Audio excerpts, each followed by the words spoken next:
Well, welcome everyone. I'm delighted to welcome you to this session. It's the second of two panels today focused on Canada's water future. This morning, we heard about the role of science and policy in securing Canada's water future. Well, this afternoon, we're going to focus on solutions. So before we get started, I'll remind you that we are nearing the end of the 2021 Global Water Futures Annual Science Meeting. This is the fourth plenary session of the meeting, and as you all know, this was entirely virtual this year. Hopefully we're going to move past that stage soon.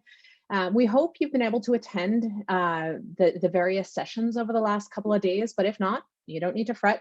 All of the amazing programming from the last couple of days is going to be available online. So it's going to be available on this site for at least the next month. So you can feel free to view that at your leisure if you missed anything that you were disappointed about. Okay, so my name is Jen Baltzer. I'm an associate professor and Canada Research Chair at Wilfrid Laurier University in Waterloo, Ontario. My home and the Laurier campuses are located on the Haldimand Tract, traditional territory of the neutral Anishinaabe and Haudenosaunee people. This land is part of the Dish with One Spoon Treaty between the Haudenosaunee and Anishinaabe people. Despite being the most populous reserve in Canada, these nations now reside on less than 5% of their original territory after losing much of the territory to settlement of newcomers. We're all zooming in from different regions that are home to and stewarded by many different First Nations, Métis, and Indigenous people. Acknowledging this reminds us of our important connection to the land and waters where we live, learn, and work. We recognize and honor and respect these nations as the traditional stewards of these lands and waters. Okay, so Nancy, are you going to pop up that housekeeping slide? Great. So just a few little housekeeping points. So the structure of today's session will involve short introductory comments from each panelist, followed by a roundtable of questions, and then I'll open the panel up to questions and answer questions from the audience. So I would encourage you throughout this session to add your questions to the question and answer feature in the Zoom meeting, and to vote on questions that you think are particularly compelling. That will determine sort of the ordering of the questions at the end. So the more votes a question gets, the sooner we'll get around to answering it. All right, so yeah, reminder to add your questions and vote for questions. This webinar is going to be recorded and made available for later viewing, as I mentioned earlier. And for those of you who would like this feature, closed captioning is available. You just hit the toggle button at the bottom of your screen to enable this feature. All right, and finally, we're in a world of social media, so please do feel free to use the Global Water Futures Annual Science Meeting hashtag GWF2021 to link to this meeting on social media, on your social media platform of preference. Okay, finally, just in terms of code of conduct, I just want to encourage participants to check out the Annual Science Meeting Code of Conduct on the ASM webpage. You probably have already done this. We were required to click that little check mark when you registered for this. So hopefully you've already had a chance to look it out, but look it up. But the basic premise is that really what we're looking for here is vigorous scientific debate grounded in respect for one another. So just we all want to behave well and appreciate each other's perspectives and opinions. All right. Okay, so that's it for housekeeping. I'm going to invite the panelists to pop their video on, and I will just give a short introduction. Kat Kavanagh is the Executive Director of Water Rangers, an organization that empowers people without scientific training to sample lakes and rivers near them, contribute these data, and learn to become stewards of their waterways. Through her position, Kat works to make it easy for anyone to support the protection of our water resources. Kelsey Leonard is an assistant professor in the faculty environment at the University of Waterloo, where her research focuses on Indigenous water justice and its climatic, territorial, and governance underpinnings. Kelsey's involved in various national and international organizations where she seeks to establish Indigenous traditions of water conservation as foundations for international water policy making. Liz Hendricks is the Vice President of Restoration and Regeneration with World Wildlife Fund Canada, where she leads the freshwater team. Liz has considerable experience working internationally and nationally on water policy, and led the release of the National Assessment of Health and Stressors to Canada's Fresh Water. Sonda Shamel is a PhD student at the University of Waterloo in civil and environmental engineering. Sonda's research focuses on wastewater treatment, water management, trace organics, and environmental monitoring. And when she's not doing all of her research, she is working hard for SWIGS, the Students of the Water Institute graduate section, for which she is the co-chair. And last but not least, Mark Fisher is the president and CEO of the Council of the Great Lakes region. Mark has over 13 years of experience in policymaking, communications, stakeholder engagement, and advocacy, including a focus on advancing relations between Canada and the United States on issues relating to environment and water resources. So I'm delighted to have this panel join me. And just as a reminder, any questions you have, pop them into the Q&A, and Nancy will be keeping track of those for us. Now, I'm going to invite each of our esteemed panelists to provide some short introductory comments relating to collective solutions for securing Canada's water futures. I'll just go in the same order in which I introduced folks. So Kat, if you would share your thoughts on this first. So your thoughts on securing Canada's water future, solutions for securing Canada's water future. Thanks so much, Jennifer. As Jennifer said, I run a community-based water monitoring crowdsourcing platform. So it's an open data platform where community members can contribute their data. But it goes beyond that. We've created a test kit. I actually have my latest backpack version that we're launching soon. So I come from a design background, and I am using those skills to try and help bring everyday people to water conservation, because I think scientists are doing an incredible job doing the complex research that is required to solve difficult problems. But what we really need as well is large amounts of spatial baseline data. And who better to collect that than the communities in those regions around those water bodies and that they care about so much. So I just wanted to just highlight a little bit of a journey that we're working on right now, and how it interconnects and how it creates that momentum for sort of long-term monitoring. So we're working with the University of Regina on a 5-year study, and they're looking at a lot of scientific questions, but they're also working with community members across the province, including monitoring 70 lakes there. And they're going to be using our test kits. The scientists are going to be collecting their data, and together all that data is going to be fed into a more national database called DataStream, where scientific data, government data, and community data can sit together and be accessible to decision makers. And further, you know, that data feeds into the WWF Watersheds report. So Liz will talk a bit more about their Watersheds report, which were incredible and have been such an inspiration for our group to fill these data gaps that they've discovered across the country. And I'm a huge believer that we're all stronger together, that collaboration with community, academia, government, that's the only way we're going to do this. We have way too many water bodies for scientists or the government to do it alone. We need communities involved to solve societies and our environment's pressing water issues. So I'm really passionate about engaging with the public and building tools for them so that it's fun, that they want to contribute, that they can collect robust data. And that's part of this study that we're working on with University of Regina. So I'll pass it back to you from there, I guess, Jennifer. Thanks. That message really resonates with things we were hearing from the panel this morning as well, the importance of engaging communities in the whole process. All right, so next, Kelsey, could you provide your thoughts? Wonderful. Thank you so much, and really a pleasure to be here with all of the panelists.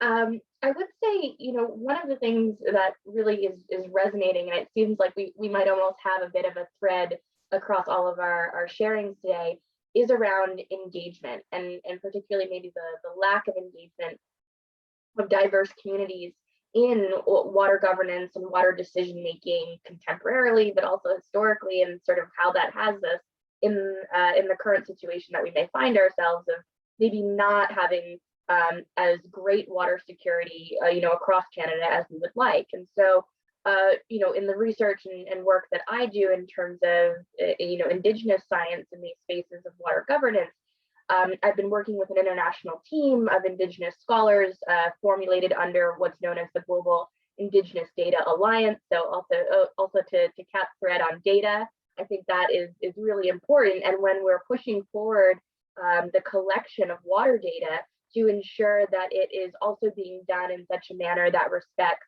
Indigenous data sovereignty. And so this global coalition of Indigenous scholars under the Global Indigenous Data Alliance came out over the past year with principles for data governance. And I think these principles also speak to what I envision in terms of the future of securing water globally.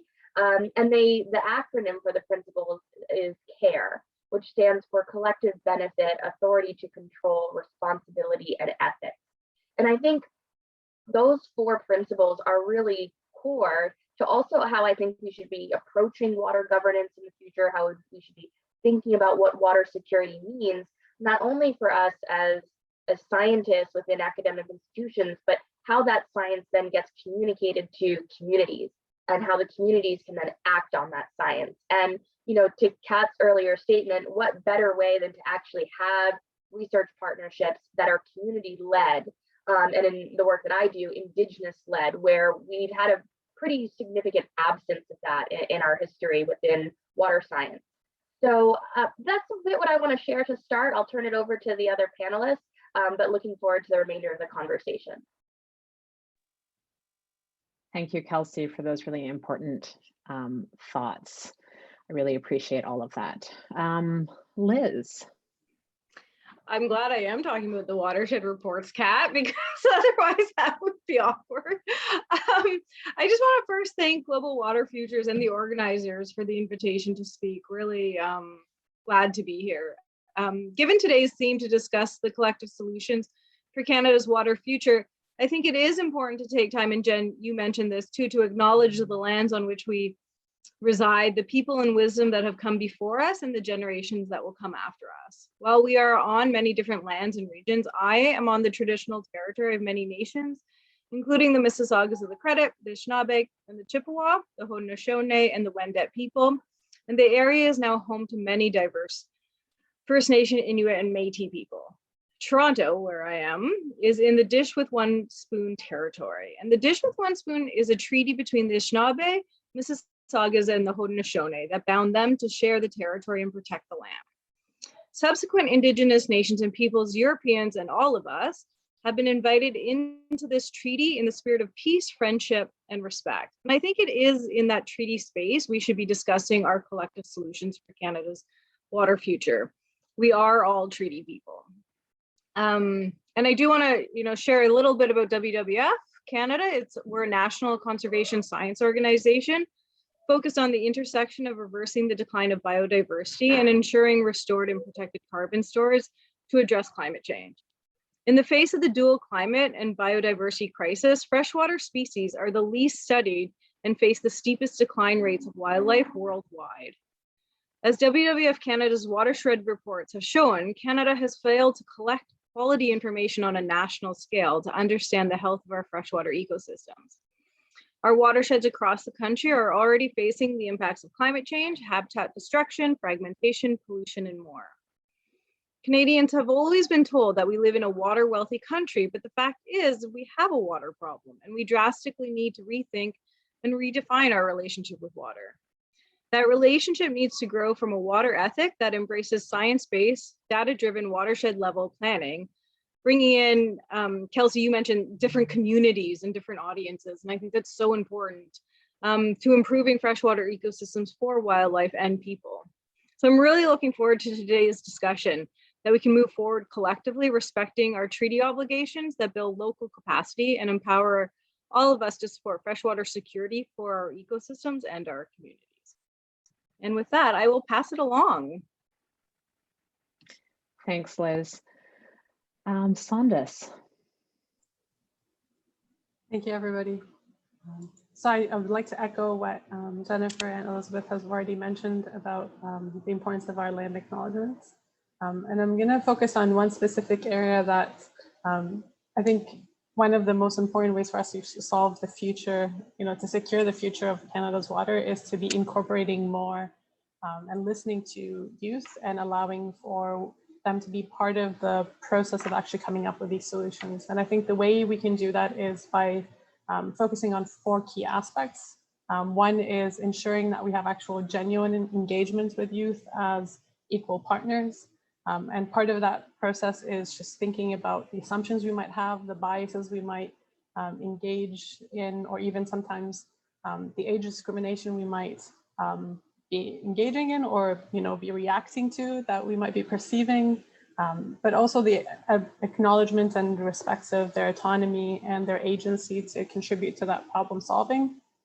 The second being to actually create meaningful opportunities for participation. So genuine opportunities that are at different levels that allow them to actually engage in that process and not simply be on very much on the lower end of participation, which is just being informed. I think there's a lot of potential and aligning that will and the desire for the areas the youth want to be engaged is really important, because then you're benefiting the most from utilizing that.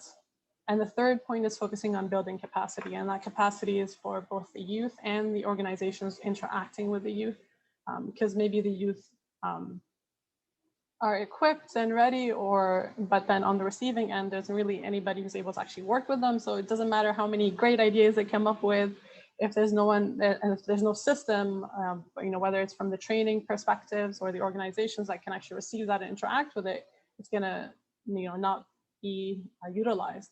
On the other hand, if somebody's really excited and they have interest in certain topics, but they might not have the skills or the capacity to actually, be able to contribute and become high performers, they need that development and that space to actually grow and iterate and challenge themselves as they try to solve these problems. And fourth is the concept of recognizing their contributions and their inputs. So it's not simply a matter of like, we organized this one activity or event and we're hoping youth would come and join, but nobody showed up. Or if they did, it's a sense of like, where the contribution is identified or the final result is kind of not representative of the collective efforts that come together. So I really feel like, focusing on these 4 aspects is really key if we're trying to actually solve problems, and as opposed to getting caught up in the politics and the specifics of the issues we're looking at. But I'm also looking forward for the conversation. Thank you, Sandas. I'm definitely hearing a theme that also came through from the end of this morning's session about how very important it is to have a range of voices at the table who may not have been part of the conversation for, in the past. So I look forward to hearing more about that. And Mark. Yeah, thanks, Jennifer. And it's a pleasure to be here on behalf of the Council of the Great Lakes Region. I'll offer sort of perspectives from 2 vantage points, one from the binational Great Lakes region, but perhaps also from more of an industry standpoint. So when we think about the binational Great Lakes region, as everyone on this panel knows, and many of our attendees will know that, the 5 Great Lakes represent the world's largest freshwater system. It's a system that spans close to 800,000 square kilometers. It's a system that holds roughly 25 quadrillion liters of water. That's equivalent to 9 billion Olympic-sized swimming pools. But we often forget that only 1% of the waters of the Great Lakes are renewed on an annual basis by precipitation, underground water reservoirs, and surface runoff. And also, while the region's water resources are certainly cleaner today than they were during heavy periods of industrialization, our water resources continue to face serious risks. And some of the top risks have already been highlighted: pollution, urban sprawl, depleting aquifers, habitat loss, invasive species, and the consequences of climate change, which are certainly stressing regional watersheds and ecosystems, in some cases beyond their limits, and will increasingly do so over the next 20 to 30 years. Even though the region has an abundant amount of surface and groundwater, water stewardship and resource protection are certainly an ongoing and growing concern. And the total reported consumptive use for the basin, just to give you as an example, in 2019 was just over 7,000 million liters per day. The public water supply, so the water we take for drinking water and uses for industrial and agricultural, mainly irrigation, had the greatest consumptive use, accounting for well over half of the total consumptive use in the basin. The three largest consumptive users of water by jurisdiction, which includes in-stream hydro, are Michigan, Ontario, and Indiana. And not surprisingly, the largest withdrawals on a watershed basis were from Lakes Michigan, Erie, and Ontario. Just to look at this a slightly different way on a per capita basis, the Great Lakes region has an aggregate average daily water consumption of close to 3,000 liters per person. On a per capita basis, Ontario and Quebec consume roughly 680 to close to 1,000 liters per day per person, respectively.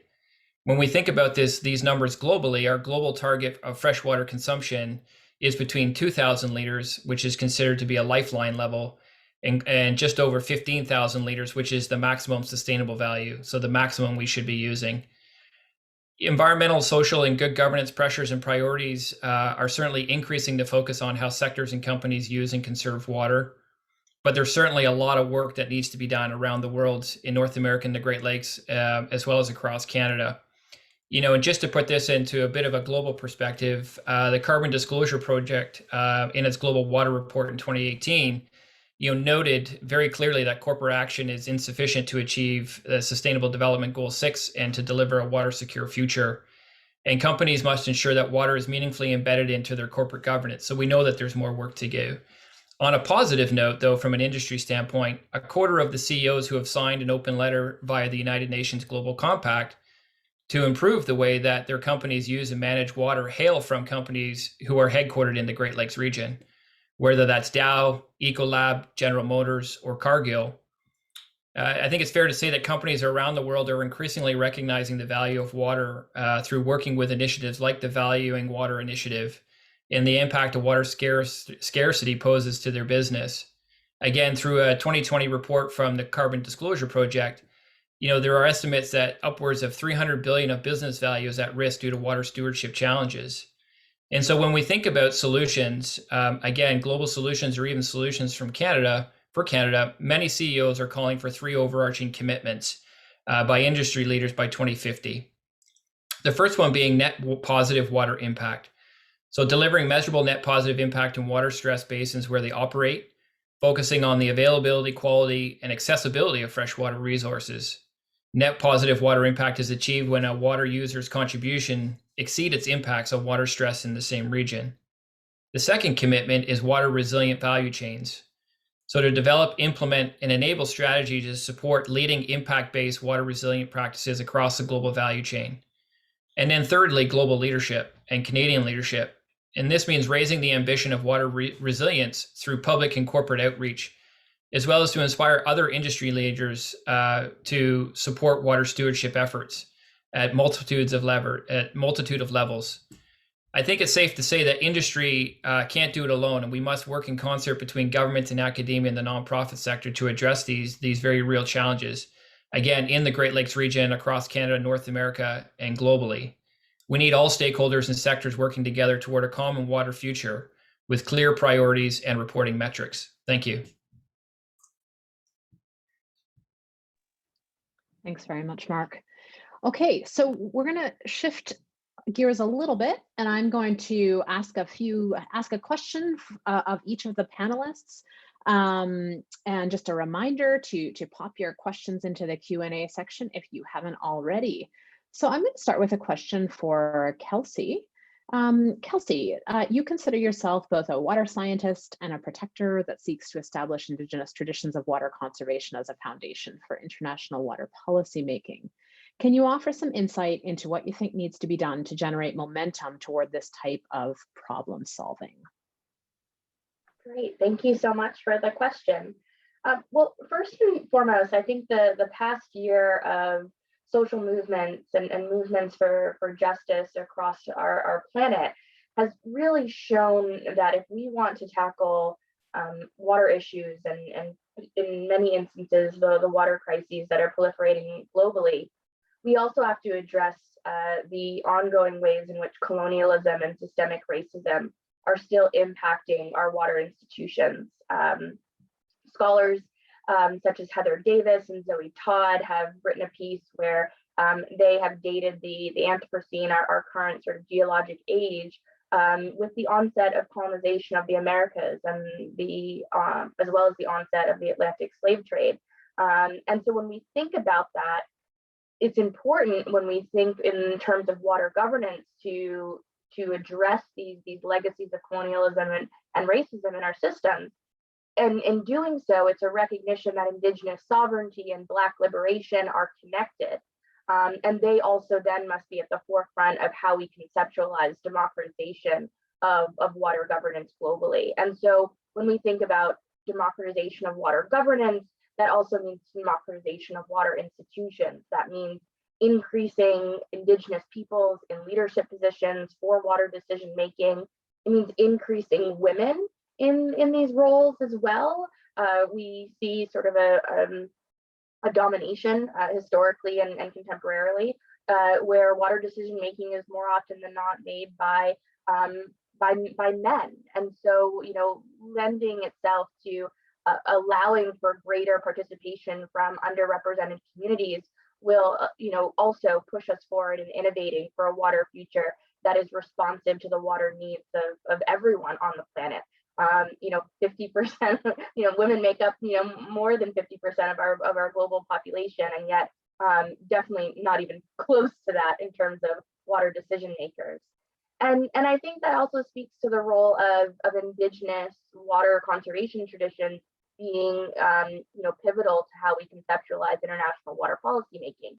You know, within many of our Indigenous legal systems, women have a central role in the governance of water. And so to see that not represented in more dominant Western systems is a conflict and is a point of contestation where it seems like our worldviews need to reconcile, and there needs to be you know, greater access for women in these leadership roles for water decision making.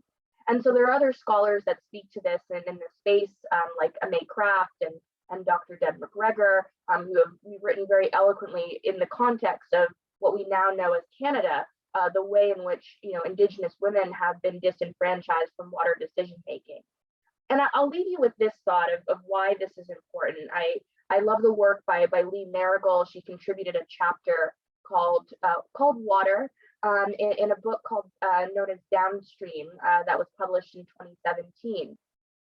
And she says in that chapter that globally, and some of the issues and the disconnect between Indigenous water management ideologies and non-Indigenous water management ideologies is the lack of humility. We need to have more opportunities for us as human beings to humble ourselves to the water, to understand that we don't own water, that water owns itself.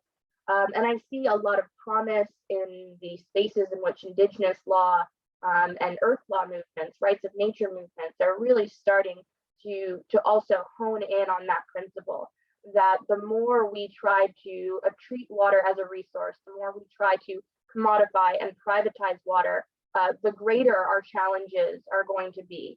Water crises are socially constructed. They are not biophysical. And so if we're really going to tackle these issues, it's a human moral compass that needs to be righted. Thank you. Thank you. That you left us with a lot to think about there. Sondas, as a graduate student, you represent a future generation of water managers who will increasingly become influential in the decisions around water management in Canada and around the world. Do you have thoughts on how we should be mentoring or helping to prepare young water leaders for these future roles, thinking specifically about the need to promote science-informed decision-making? Thank you so much. I think it goes back to part of the comments I'd mentioned in the opening remarks of focusing on that capacity building and genuine interaction and engagement. I think one of the things that ends up happening is, you know, for most like young professionals or even graduate students in the case that are interested in the field of research, we end up you know, you want to learn more and you're always like waiting for developing that expert, you know, as expert as you can, but delaying that action piece to it. But sometimes part of the actual, you know, the growth for our, you know, future leaders is to allow them to actually be incorporated early on in the development of solutions and incorporated in the early processes of, you know, creating spaces where there could be iteration, chances for us to test things out and see how things grow based on the knowledge and the skills that are being established. So part of that is being more creating the actual spaces for those participation, but also creating checkpoints in place allow us to assess whether they're actually beneficial and adding value to the actual preparation for those future decisions. So some of it either could be in more shadowing opportunities, some of it could be more on being part of actual decision making that takes place, or even just shaping some of that perspective, because, you know, we end up being very much siloed of like, you know, the people that work on policy are together, and even within, you know, younger professionals or even graduate students, you don't see as much as you would like to see in terms of interaction. So things like more collaborative based programs. So I've been quite fortunate that even though my base training is in environmental engineering, I've always ended up being in the world of arts as well through my international development collaborative program in my master's, and then later on for my collaborative water program at the University of Waterloo. So it's those chances of actually interacting with other disciplines, understanding, you know, when Kelsey's talking about the concept of, you know, the issues of exclusion or issues related to, you know, the discourse and how that affects the overall decision making that's being done based on, you know, that thought process that goes, you know, about those perceptions and how, you know, we create certain spaces for certain groups of people. You know, at the same time, we recognize there are, you know, real water quantity and quality problems from a you know, biophysical side of things, but also there's the idea of actually bringing communities together and getting to solve these problems. That exposure is still, I feel, is lacking. So there's a lot of opportunity. It's a matter of actually creating those spaces. And it really goes back to that concept of meaningful participation, opportunities for participation, and that capacity building piece. But yeah. Thank you. Again, these same messages are coming through very strongly of how important it is to have, you know, everyone at the table to help to solve these major problems. Liz, World Wildlife Fund is one of our country's most recognizable environmental organizations that has a clear mandate to work on freshwater issues. What do you think the role of environmental organizations are in securing Canada's water future? And the second part of the question is how can and should NGOs be part of the solutions? Yeah, early in the development of the water program at WWF Canada, I really struggled with that. We're a national organization, but water is so meaningful because it's a place-based issue. And I find with Canadians, unless there's this threat of Americans stealing our water, Canadians really care about what's in their backyard. It's their home waters. And that's an amazing and beautiful passion that I think we can empower and use to empower ourselves towards a national understanding of our freshwater health. Aquatic monitoring and data collection in Canada is currently piecemeal. I think this has been mentioned a few times, with different approaches producing useful local data sets, but making large scale and comprehensive monitoring systems unfeasible. And so I think there's a lot of opportunity to move forward to democratize knowledge and empower all Canadians with knowledge around freshwater that will be key to improving water management. And I really see the NGOs on the ground that engage the many public faces of Canadians to help to achieve this.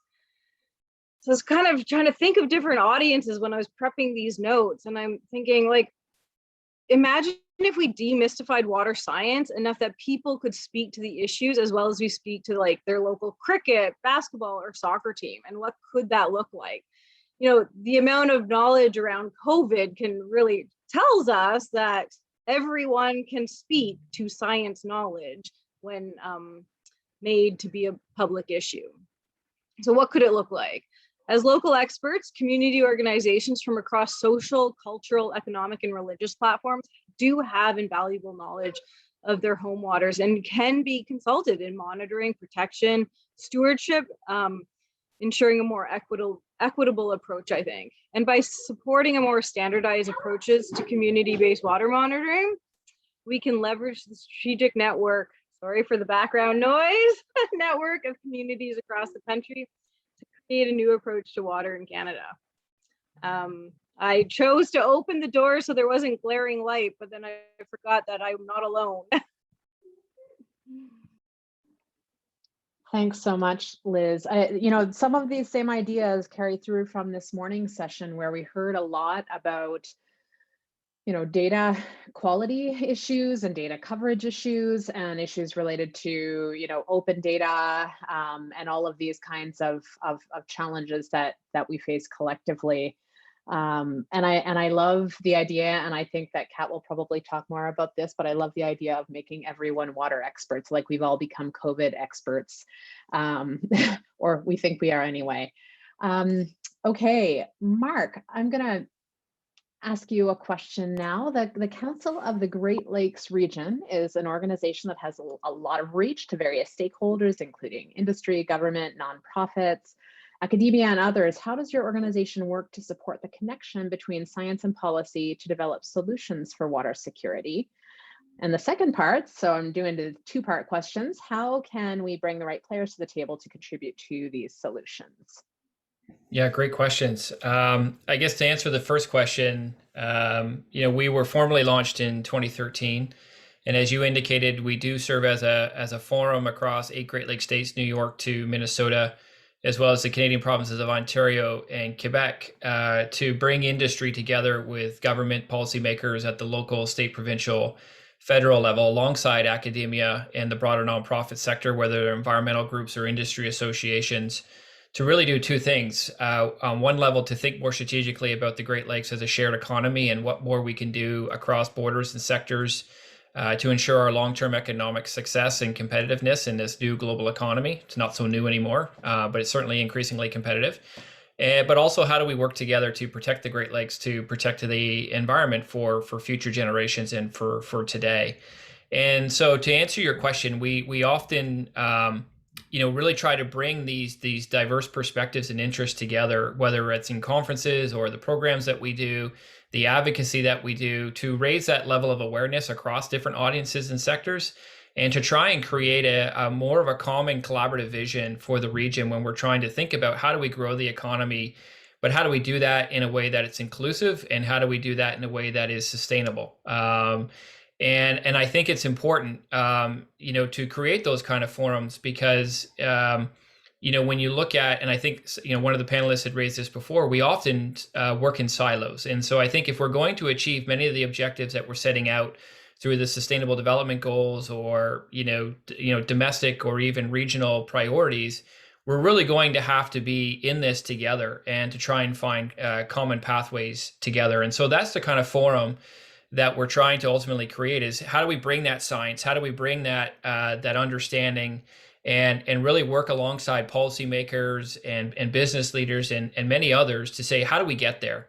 And try to break down some of that fragmentation that exists. And I think in many ways has stopped us from achieving, past, commitments, whether it's the Millennium Development Goals or Rio. We've seen a lot of great conversations and commitments made, but we've also seen them pass by, and I think it's because we're not connecting and collaborating the right way. So fundamentally, as an organization, that's the forum that we're trying to create. And then when I think about water conservation and water stewardship, obviously, we're blessed to have an abundant amount of water in the Great Lakes, but as I mentioned before, it is finite, and I think a lot of people don't realize that. And I think a lot of people don't realize that with climate change, which is impacting the region, when you look out 20, 30, 40, 50 years, we do see water stress and in some cases water scarcity happening, across the Great Lakes region. Obviously that starts to reopen discussions about mass water diversions. I hope it doesn't. I started my career on that issue in government, but there are major water stewardship issues that exist today and will exist in the future in this region.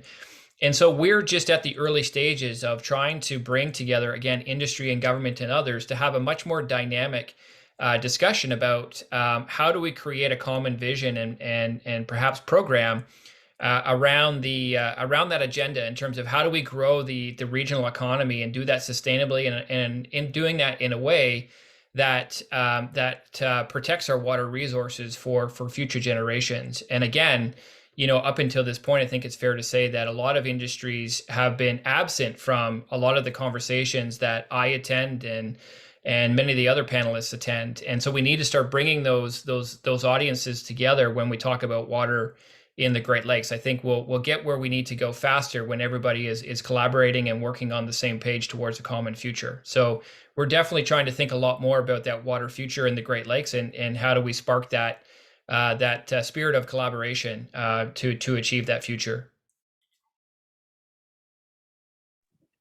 Yeah, and lots of challenges with that, and thinking about how to best coordinate that between different stakeholders and different organizations. We heard a little bit about that this morning as well. The idea that different organizations are better poised to tackle different parts of things, but there's this real need for coordination across groups. Well, we definitely, just before you leave that point, we definitely come at a lot of issues from a neutral ground, right? We don't often take positions on issues. We try to bring the different perspectives and knowledge to the conversation. We try to be that neutral convener and to be that safe place, that safe harbor where people can come and have a frank dialogue about these issues. And ultimately, how do you create common understanding and hopefully a common path forward on some of these more complex issues? Great. Thanks, Mark. All right. And Kat, you helped to found the Water Rangers, as we've heard a little bit about today. And this is presumably based on a gap that you saw in Canada's water management. So maybe you can tell us a brief version of this story and offer some insight into how Canada's water community as a whole can best support the development of bottom-up initiatives like yours, and ensuring that we're creating a whole lot of water experts all over the place. Sure. First off, I'm really inspired by all of you speaking so far. I have so many, I'm feeling very, very fired up by this conversation. Just briefly, my family has spent every summer at a lake just north of Ottawa in Val-des-Monts. And my dad has loved that place since the 1950s. He was one of the first on the lake to naturalize his shoreline, and he became the person who tested for water quality. So he did the phosphorus testing every spring. And Water Rangers really started because, I went out with him water testing and he got the results back and I said, "Great, what does it mean?" He said, "I have no idea." So you have someone that's committed to the health of a water body, this lake that he loved so dearly. And yet he didn't have enough of that simple knowledge that you, Jennifer and Liz, and all of us have been talking about, making the science easy enough so that everyone can participate in the conversation. Actually, easy is not the right word. Easy misses a lot of the nuance. And I always tell everybody that I teach that every water body has its own unique character, chemistry, personality. And that goes a lot back to the way Indigenous people see water bodies as a living being. And if you've ever spent time near a water body in the long term, you get to know its seasonal character. You get to know when it's not doing well. And so these local people that live there, they're the best people to notice when things are going wrong. As you can imagine, with all that, I am a huge advocate in trying to bring people in and introduce the science in a way that allows them to grow with the science and go deeper into it as they get more comfortable with it. There's nothing more intimidating than being thrown in the deep end of scientific inquiry. But, a lot of people, they get the bug and they visit the water more often. They want to do more. They want to learn more because you protect what you love, right? So I think this goes back to some of the things that Mark was saying, like creating that collective space. And it makes me think about acid rain and the ozone. And those two huge environmental projects, you know, those two environmental problems, that the science was clear for a long time that there was something really bad going on. And the policymakers kept asking the scientists to go back and give them more and more evidence. Give me more evidence, give me more evidence. But it was when the public said, no, this is unacceptable, that the real change happened much more quickly. And it didn't happen at that small scale. It happened at the global scale. And I think when, you know, I think of the word, you know, global water futures, like what kind of future do we want for our waters? And in Canada, and I think, you know, we have this identity as Canadians, you know, our water is so important to us. And yet we haven't done a great job at taking care of them. And I think that we need to reestablish this role as caretakers with that humility towards the water that Kelsey was talking about, that we need to be responsible. And as a society, we need our scientists and our policymakers and our other leaders in other areas to create space so that everyone can become those caretakers, so that they have the tools. So, you know, when people say, I have climate anxiety, I don't know what to do. Well, let's give them the tools to help us protect our waters. And I think we can do it. We have the smartest people in Canada. I really believe that. And just being around you all here is so inspiring. It really gives me a lot of hope that we can make a difference. Thanks. Those are very, very inspirational words. And I guess, you know, something that really strikes me is I heard it from someone, the term place-based. And, you know, for many of us, water is such a place-based thing, and you do feel this real connection to water bodies that you are familiar with, and feel the desire to protect those. So thinking about, you know, using that to help to, you know, empower citizen science or engagement of communities is a really positive way forward. So thank you.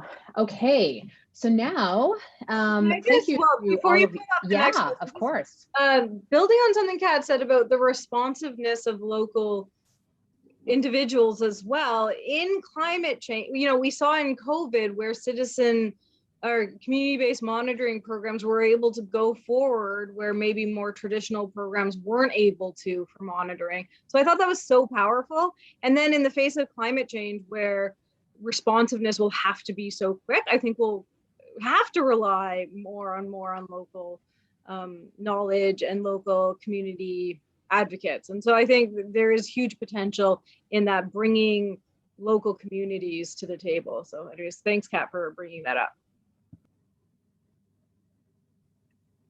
Does anyone else want to add to this before we shift to the Q&As or the questions from the audience? I'm just going to add quickly, Liz. We worked with a couple conservation authorities in Ontario, and they used our kits because they couldn't do their traditional monitoring program. So yeah, it's been really interesting how people have had to pivot and be a little bit more creative. So yeah, sorry, Sandus. No worries. I just wanted to actually comment on something you had mentioned, that the word easy is not the most appropriate for science matter. I think it's more about making it accessible to a wider range of people at different levels. So not everybody needs to know every minutia about the topic, but they need to know enough to make informed decisions. And that concept of they're going to make decisions anyways. So how can we equip people better to live their lives and also protect you know, their spaces and their waters, so that we're able to actually sustain the activities and things that we'd like to do and maintain that relationship with those bodies of water overall. Okay, thank you. So I think now Nancy Goucher is going to join us. And Nancy, we have some questions from the audience. So maybe I will pass it over to you to read out those questions. Thanks, Jen. You guys have done a great job of inspiring questions from the audience, and I'd also like to just encourage the audience to upvote your favorite questions so I make sure I get to them. I'm going to combine a couple of questions here for this first one. Kristen Bill is wondering if you can speak to the differences in how different kind of stakeholders think about water stewardship. So corporations and governments and individuals. And then are there stories or examples that you can think of where there's been a great collaboration, perhaps among these different groups, and how they might be able to work together to address some of these water stewardship questions? Is that a big, is that too hard of a question? Who wants to tackle that one? I nominate Mark. Mark, and then I'll go. Yeah, maybe I'll try, and others certainly feel free to add to it. But I think when it comes to how different audiences think about water stewardship, this issue is not only place-based; it's very personal, right? And I think again, if I think about it from a corporate standpoint, as I mentioned earlier, big companies have plants and operations around the world, and obviously have operate in areas that have different water stewardship challenges. And so I think more and more we're starting to see, companies really embed water conservation, water stewardship amongst other priorities, whether it's climate change and what have you, into the way that they operate at that plant level, but also setting some really ambitious, but hopefully realistic goals globally and corporately, so that they can monitor and track themselves again. So we're starting to see that happen more and more. And the UN Global Compact, the SDGs have certainly been helpful for that. But also I would say, shareholders, speaking with a very loud voice, and the growth in ESG, or environmental, social, and good governance priorities and pressures, that's having a major impact on the way that boardrooms and corporations are thinking about these issues today. And it's changing at lightning speed. So I think corporations are definitely, not to say that they were ignoring it in the past, but it's definitely becoming more, as part of their DNA in terms of how they think about these issues from a corporate perspective. And I think that that's a good thing, because they are big users of water. They are big users of energy. They are big users of materials and produce a lot of waste. And so we need them doing the right things. And so that's just one, sort of stakeholder perspective. In terms of a great collaboration, I wish I could say it existed in Canada. But I think one that I could point to is the Great Lakes Restoration Initiative in the United States, which had its beginnings, in 2004, when George W. Bush, the president at the time, Republican president, is issued an executive order asking the Great Lakes community to come together and to really make sense of all the different things that were going on, and to try and understand the funding, but also understand, the top 4 or 5 priorities. And through that work, the Great Lakes Restoration Initiative was born. And that's an initiative since 2008, I think, has been funded to the tune of $4 billion to help, industry and tribal groups, indigenous groups, industry, you name it, come together and really tackle some sizable projects, together across the Great Lakes Basin. We don't have that in Canada. In fact, Canada is spending roughly $75 million on its freshwater program right across the country, and roughly, I think, 40 million of that goes to Great Lakes, compared to 400+ million a year for the Great Lakes Restoration Initiative in the United States. So the GLRI is a great example of collaboration and what government can do with others, and obviously providing some powerful funding to do that. And I'm sure that there are some others, but I wish we had that size of scale of collaboration happening on the Canadian side. Part of the question, I hope I'm answering it correctly, was around different stakeholders defining stewardship differently. And I think the really exciting projects for me are taking people's different definitions and making it work. It's okay to be working with people who have a different lens to the world. I think that's empowering. So one great example is we have done some freshwater stream restoration with partners in the Lower Fraser. The Katzie First Nations really believe salmon are part of their family and wanted to restore salmon habitat. For WWF Canada, it was about restoring freshwater streams to address some of our findings in our watershed reports. For Coca-Cola, who helped support this work, it was about them reaching their global replenishment goals around their bottling practices. And the fourth partner was the Lower Fraser Fisheries Alliance, who helped support First Nations in the Lower Fraser in terms of achieving what they need on their lands. So we were able to bring that together for some really high quality, the salmon returned the next season, the stream was restored, the fragmentation was gone. Coca-Cola was able to announce that they achieved 100% replenishment in Canada.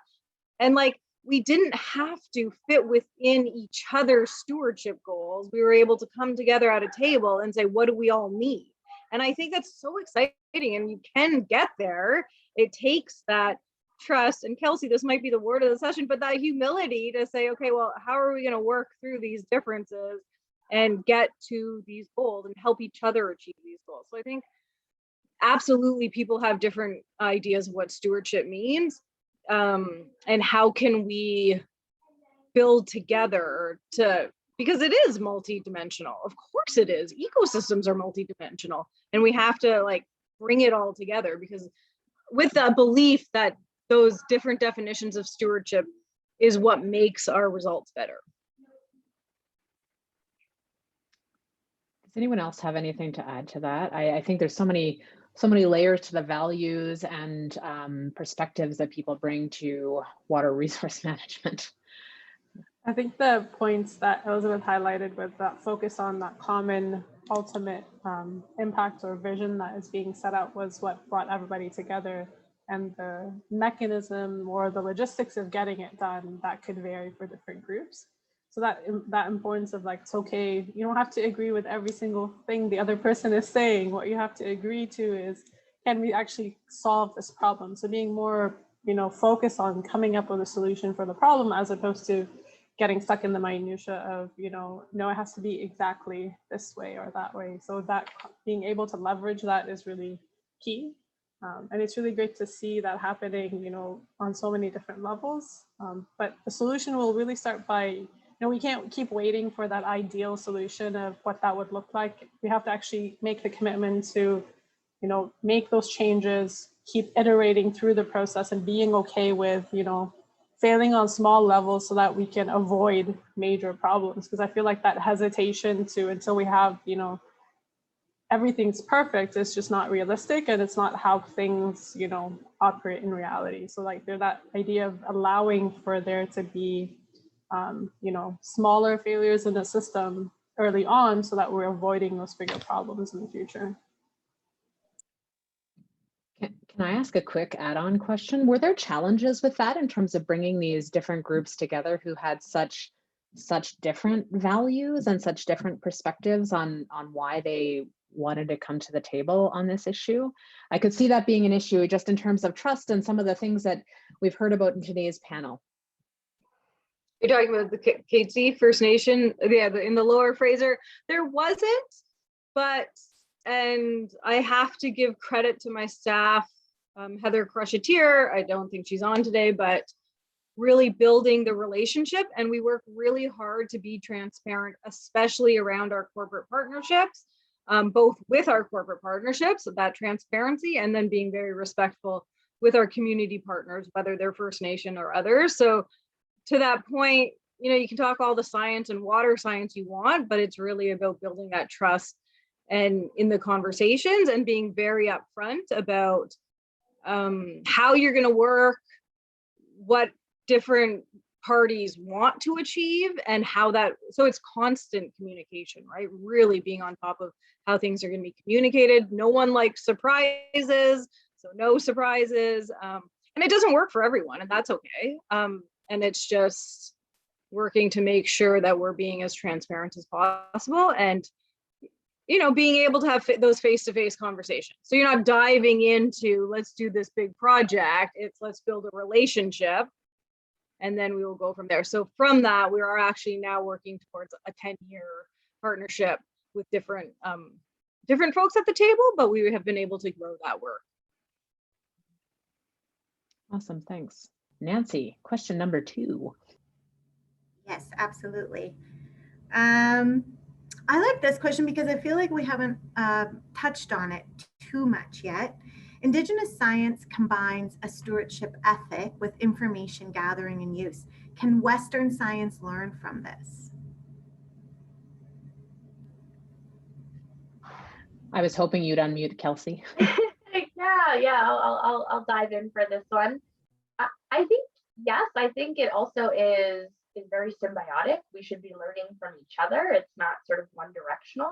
I think it's multi-directional in the way in which learning should be occurring. And I think what we need to get to, I don't think we're there yet because we're still in a process of recognizing that there are diverse scientific traditions globally, you know, indigenous to North America and sort of the, you know, what might be conceived as sort of more Western science, but then there's, you know, Asiatic science traditions, there's, you know, Middle Eastern science traditions. So we're getting to the point where we're recognizing the diversity and plurality of scientific traditions, which is great, because that's sort of the first step in fighting back against erasure. My hope is that eventually, you know, our water future might allow for us not to set up this sort of false dichotomy between sciences, but to embrace that plurality and allow for, you know, co-learning and co-knowledge mobilization where they aren't necessarily pitted against one or the other.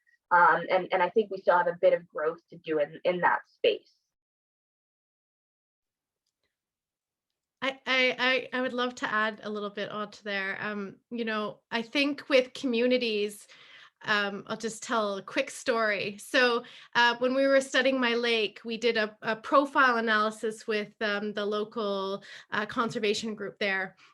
And we found that at around 25 meters down, all the way down to 35 meters, the conductivity went up 7-fold. So there was this line, all the conductivity is the same, and then it went up 700%.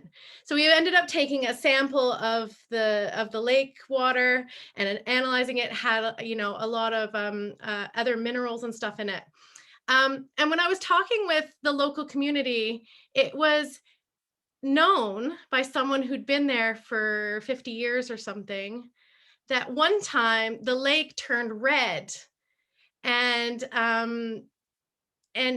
smelt really bad, and it turned out it was like that water. And I think about like Western science, and I have this little peephole that I was looking at this lake, and yet the local people had these stories that the lake had turned over at one point, but otherwise it doesn't turn over below that point. So there's this layer of the water that stays down there, and then the rest of the lake does its regular cycle. So that sort of like holistic science is not is so different. And I think like the different perspectives and the different ways that we could approach looking at these different problems could not problems, but situations could create such beautiful insights.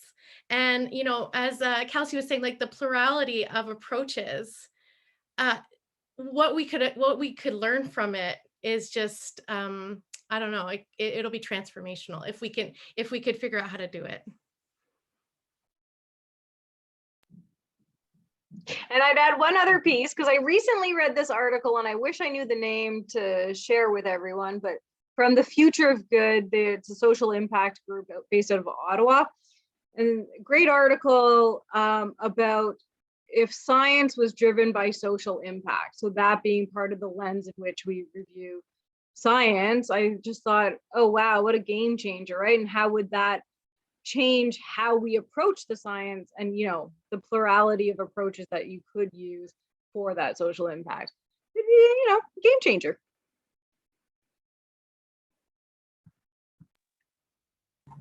Thanks, everyone. Nancy, I think we have time for one more question. Okay, so this one. Do you think so? Yeah, you're in charge. Let's question one more. The panel's too great to not keep asking you guys questions.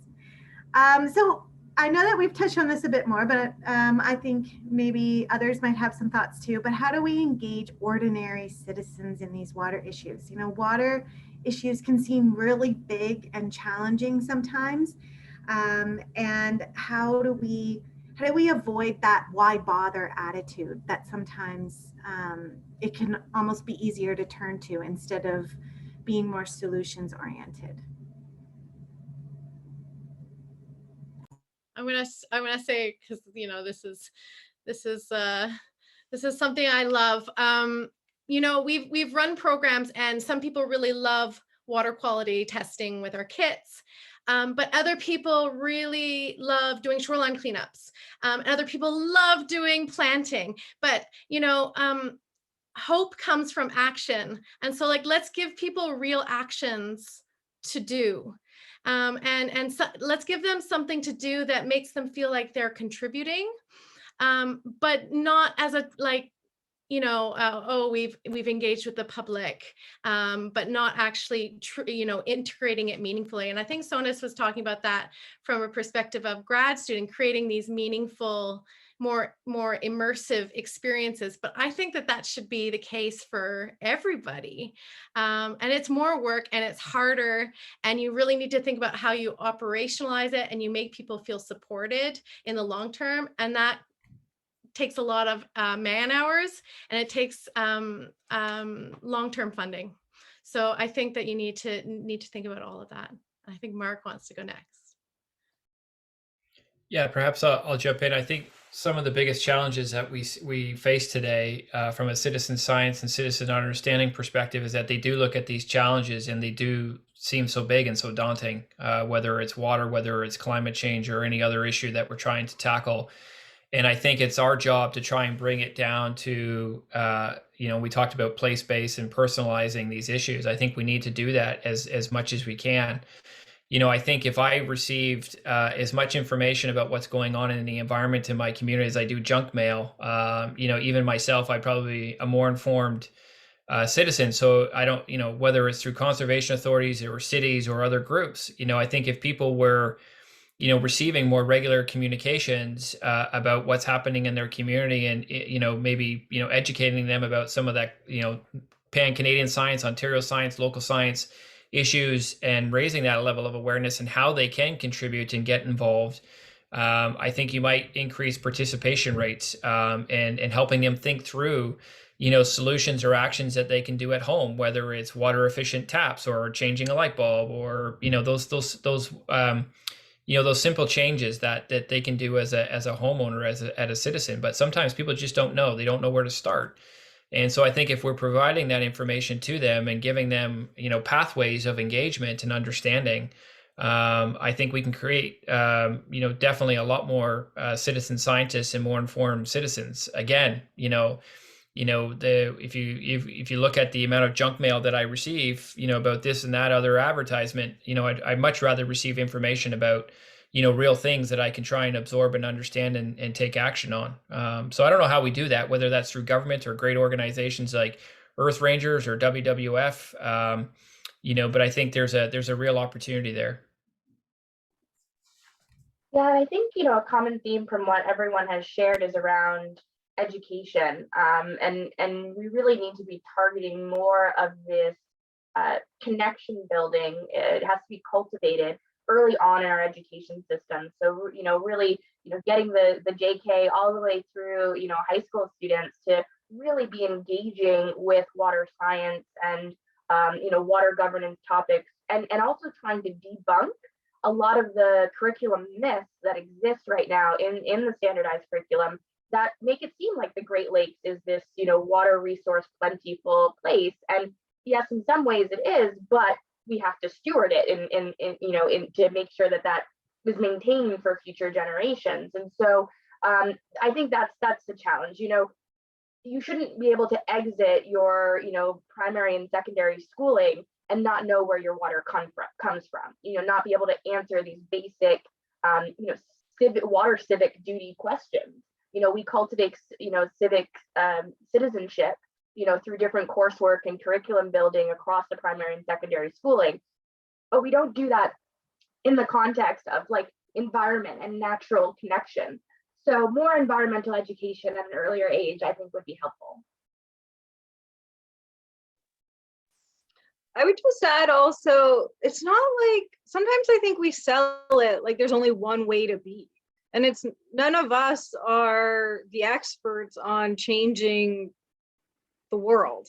Like if we knew how to change the world, it would be done. So like, let's meet people where they're at and celebrate the actions they are doing and bring that to the table, right? Like it doesn't have to be like, well, if you're not doing X, you're missing out. You're somehow not like like there's this scarcity of opportunity to change our behaviors and our way of doing it. So I do some things, I don't do everything. And so I think celebrating what people are doing helps build that. Like, it's not a lifestyle choice, right? It's not a who we are because we make X, Y, and Z lifestyle choices doesn't make you a morally better person. And I think taking away that judgment and just saying like, hey, we're all in this together, I think would help cultivate the conversation in a healthier manner rather than this mindset of scarcity, which we keep coming back at, like, or flip it on its head and the riches that we're all gonna help steward. And how are you doing that? I'm doing it this way. And any ideas, and have that conversation rather than you're doing it wrong approach. Okay, so we are at 4:28. This time has passed incredibly quickly with all of these amazing insights from this panel. And I just want to give a really heartfelt thank you to the entire panel for your time and your energy and your wonderful insights today on this important issue of thinking about solutions for Canada's water resources. And I think the other thing I was supposed to remind everyone of is that we're heading into the closing ceremonies. So anyone who wants to stick around for that, please do. Panelists, we all need to come off of the video for this point. So thank you again to the whole panel, and enjoy the last bit of the conference.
Hello, everyone. Welcome back. We're now at the closing session of GWF 2021. It's my pleasure to invite Dr. John Pomeroy to join us, Director of the Global Water Futures Program. John? Thank you so much, Harriet.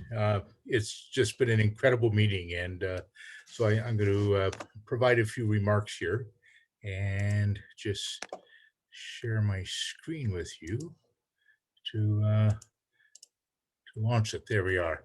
Okay, some closing comments from myself and from Dr. Corinne Schuster-Wallace, who's Associate Director of the Global Water Futures Program. Wow, it's been just an incredible meeting, and so a big thank you to the organizers of this conference. And there were many of them, as you'll see here. I'm not even going to try to rattle off the full list of names. But the local program committee at the University of Waterloo and Wilfrid Laurier University was superb in putting the concept for this together. And they've had an exceptional lead time, because they were actually planning for a meeting that would have been in person in this city of Waterloo in 2020. But of course, events occurred, and here we are. So, but we did pull it off, and that's marvelous. That local program committee stuck with it and produced a marvelous online meeting. The local organizers, the Secretariat for GWF, and many of the core team members helped to keep this operating along. There's lots of people behind the scenes to make sure that the communications, the video, the Zoom was all working properly to get the posters up and things like that. And so that was great. The young professionals led two marvelous sessions on mental health and on data management. And it's great to see their engagement at this meeting. They have really cool swag.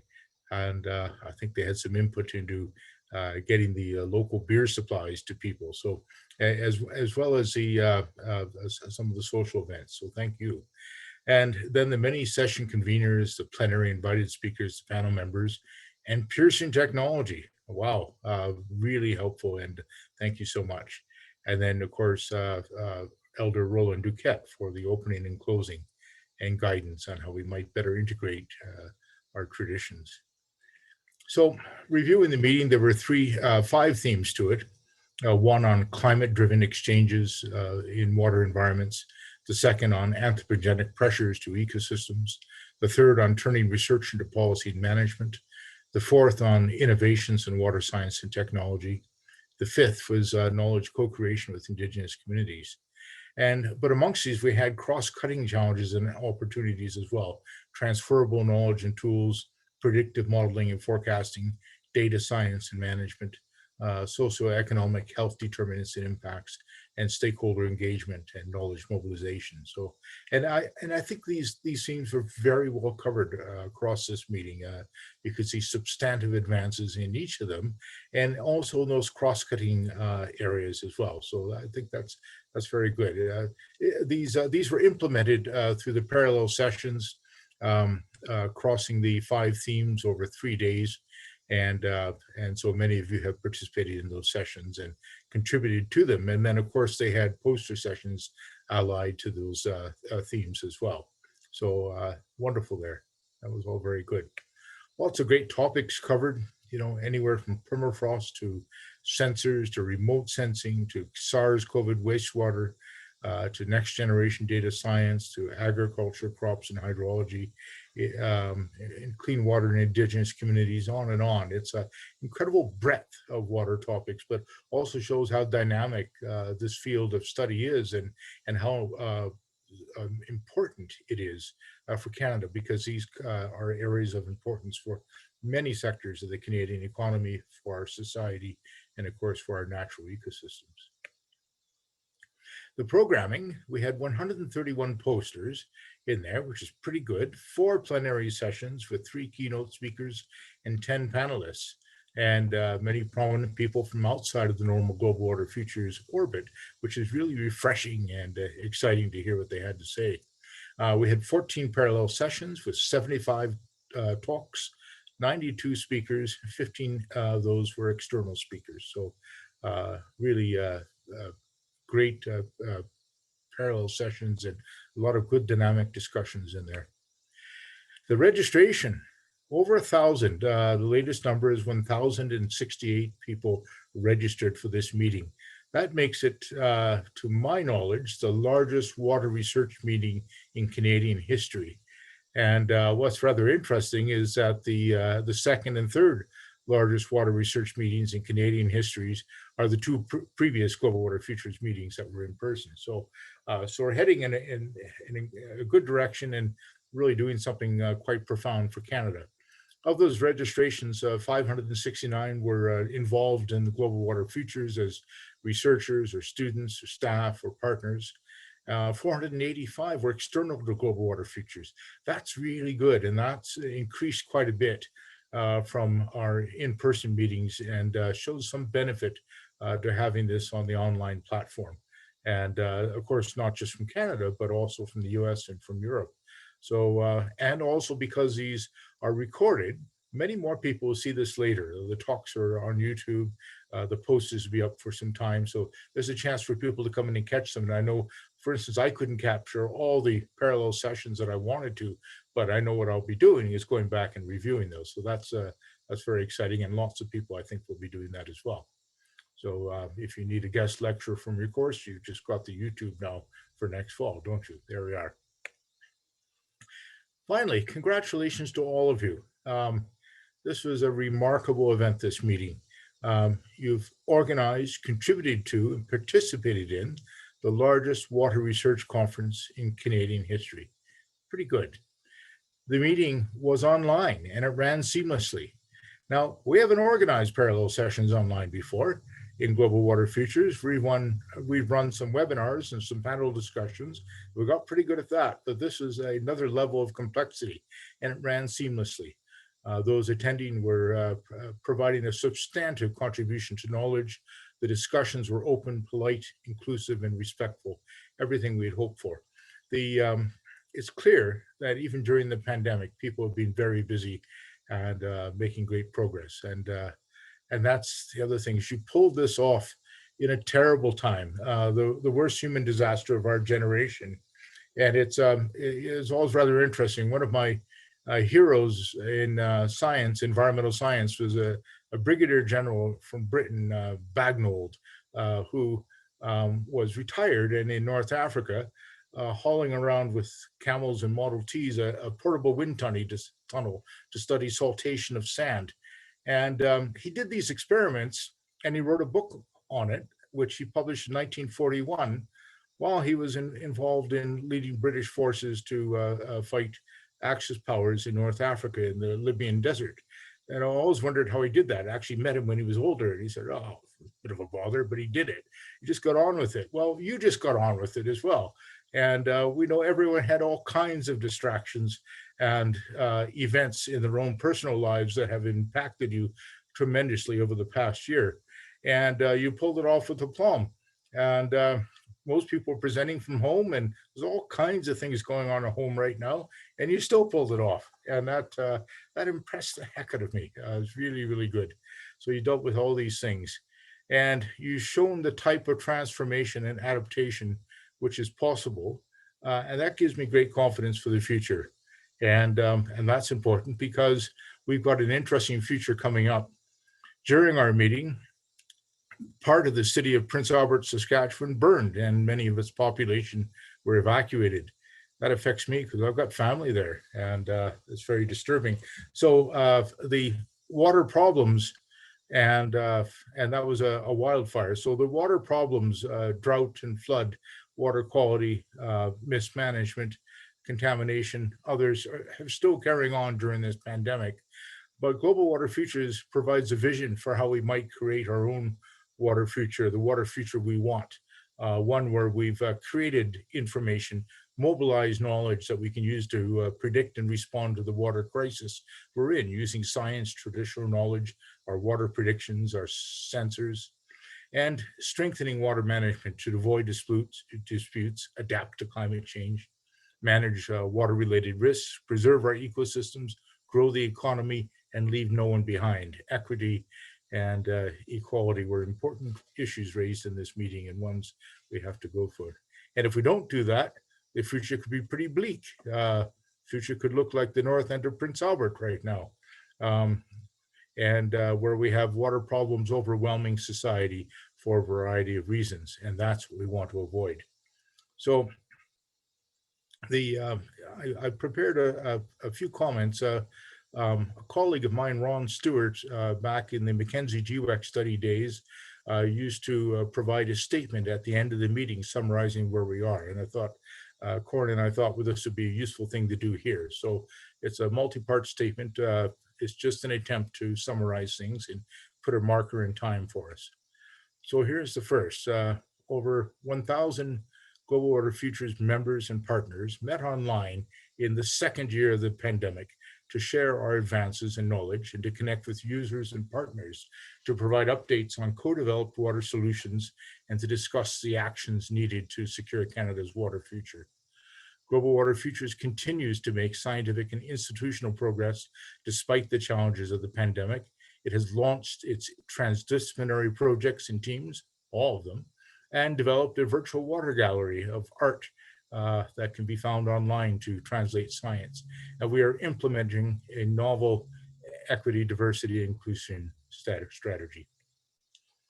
Global Water Futures has helped establish and perhaps reestablish Canadian global leadership in developing water solutions for cold regions, and has become the most cited grouping of water scientists in the world. It is also the largest grouping of water researchers in a university-led program in the world, and now it must become the best. And that is our focus for the rest of the program. We have the size, we have the motion, we have the momentum. Now we have improved the quality. We've improved the scientific underpinning, and through new code and computer technologies are delivering the fundamental modeling and prediction systems that can support disaster warning from floods, droughts, and water quality degradation episodes. These models now require integration and implementation, and we will be needing our partnerships to accomplish that. We've made scientific progress in diagnosing the very dimensions of changing water futures and have built the models that can predict this change. Now it is time to synthesize our assessment of water futures and to deploy these models to predict change and impacts on environment, people, and the economy.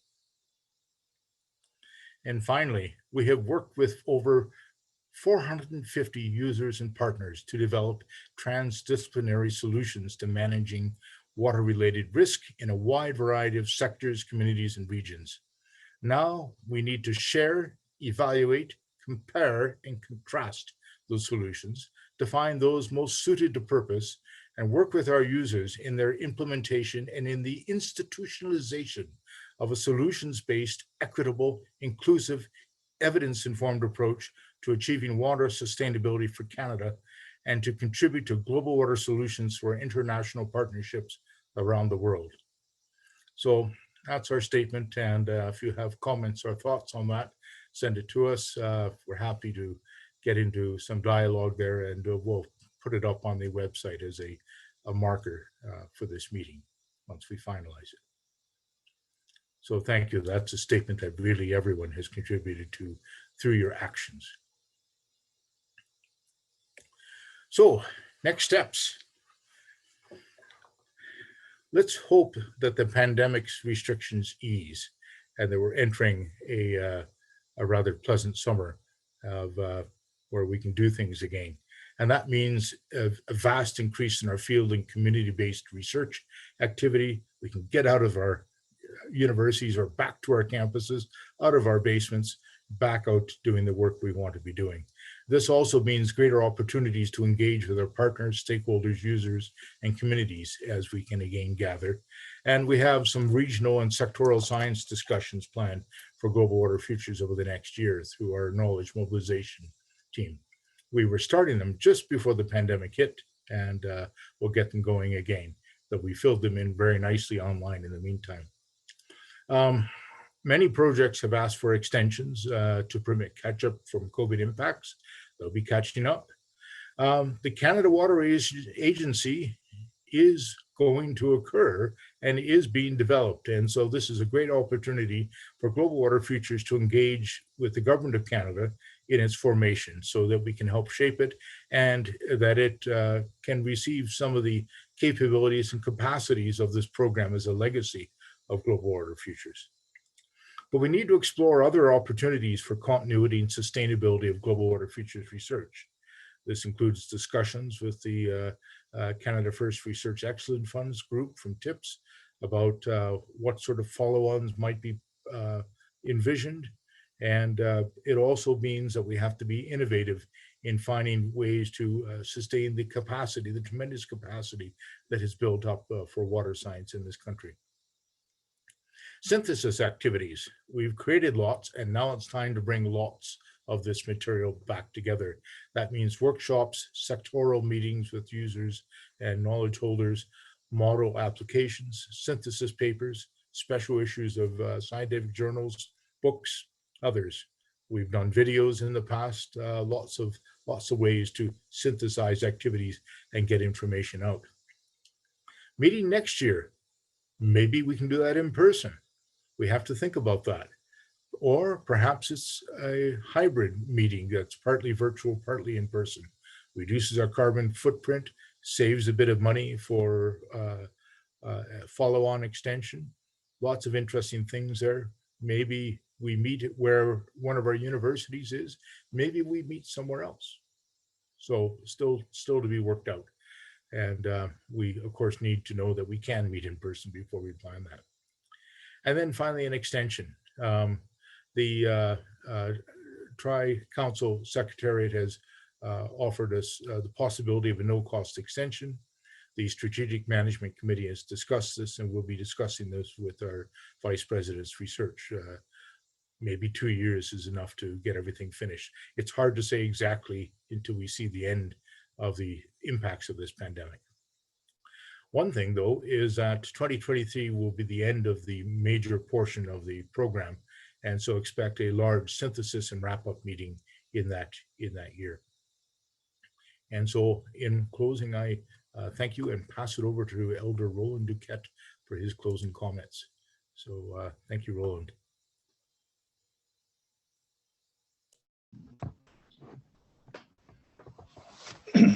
Hi. Tatamskat na oga kio igisita koma apun igisita mam skutsikio ni mam skuta me koma kamu kamamo chimstageti nipi kaitami nipi ip matsus kamawe kiano ip mo ip ikskamak me na muigagiti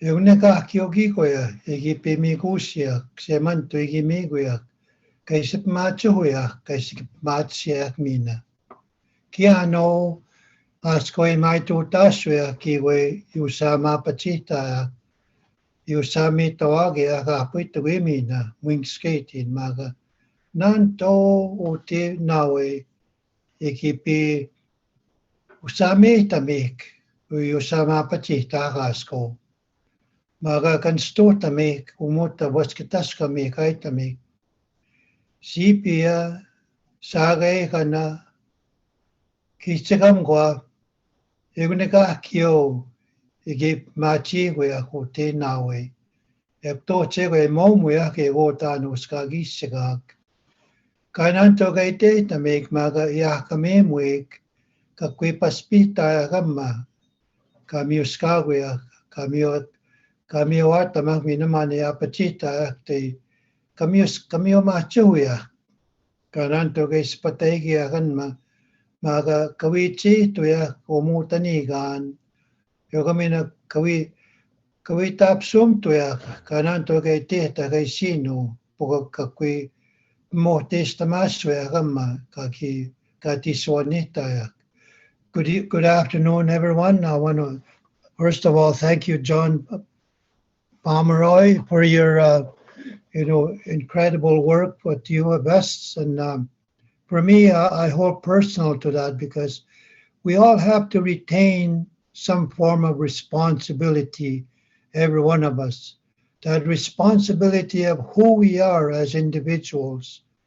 We cannot lay blame or we cannot pass it on to somebody else and hope that they'll work it out.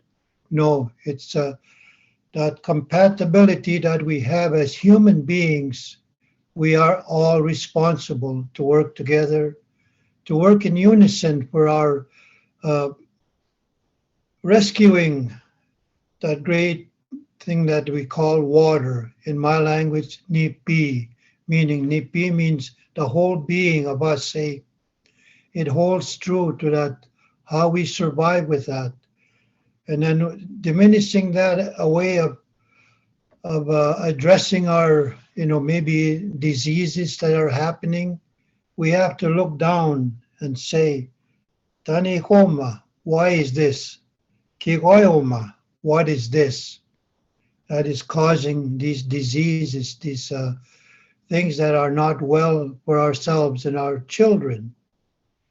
And when we look at the water, what do we see sometimes? Floating matter, eh? And where does that come from? We don't want to look beyond that. We want to just, maybe at the moment, it kind of shocks you at times. In my reserve, Mistawasis Neheo First Nation, we have lakes on our land And our water stewards are our elders and the young men that work with them. We don't allow any motorcraft of any sort whatsoever.